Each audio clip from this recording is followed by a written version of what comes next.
Hi, and welcome to a super bright edition or flyer die. I'm John Biggs. I'm Jordan Crook. Today we're looking at the Kindle HDX from Amazon. This is flyer die.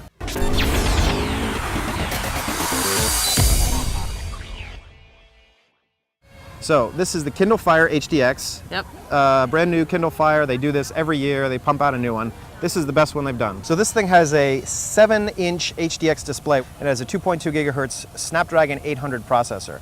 So what that means is it's really, really fast. So if you're playing if you're playing a 3D game, a car game, a sort of a shooter, it's going to work really well. I also noticed there was no lag between page turns, which was a problem for the original Fire.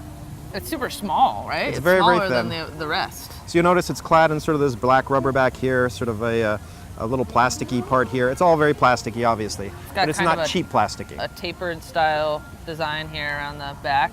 Compared to the original Kindle Fire, this is light years better. One thing that I really enjoyed about this device is that it's a very, very powerful device basically for the consumption of Amazon stuff. So if you have a lot of Amazon stuff, it's great. Right. Well, I mean, that's been the truth for all Kindle Fires and all real Amazon tablets to begin with. But in terms of like specs and stuff, is this like worth an upgrade? Is someone gonna go buy another one if they already have a Kindle Fire? Well, what's gonna happen? You're gonna buy this for Christmas, you're gonna buy this for a birthday or something like that. This is gonna be their first Kindle Fire. At about $229 for the 16 gigabyte, it's pretty cheap. It's not a standalone tablet though, so you can't buy this and just like, I don't know. Do everything. Do everything. Do your email and your browsing and all that stuff. You're supposed to be able to. But it's not comfortable. It's not comfortable. Right. So I don't really I mean, I've just had a couple minutes with this thing. You've been playing with it for a little bit longer, but it looks a little bit janky to me. I mean, there's like a little bit of a split here. Well, in terms of trade dress and in terms of manufacturing, they had to make this as good as possible without making it too chintzy. Right. And what you have on there is this really high-res screen, a really powerful processor inside a case that's going to survive your kid flicking it across the room. Right. I'm still a believer in the Kindles just for reading, right? Like the paper whites that are really, really light, great for the plane, store all your stuff, can read in the dark, can read, you know, in the sunlight. This you couldn't really read in the sunlight, but I still think, you know, it feels good in the hand. You can hold it with one hand.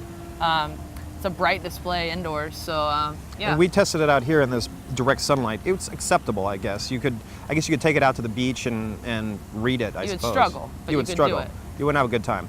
Anyway, flyer die, do you like it or not? I feel like giving it a die. I just don't feel like it's worth the upgrade, honestly. I know you're like a Kindle fanboy and everything, but I just don't feel if I already had a Kindle Fire HD, especially the smaller size one, I would not see a reason to upgrade based on the time I've spent with this. So I did a full review. I really enjoyed it. It's on the site.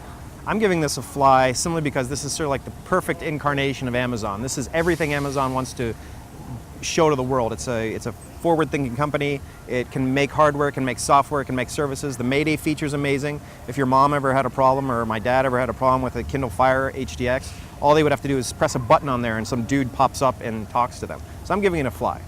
Okay. So there you have it. One die, one fly, Kindle Fire HDX. I'm John Biggs. I'm Jordan Crook. And this is Flyer Die. Thanks for watching.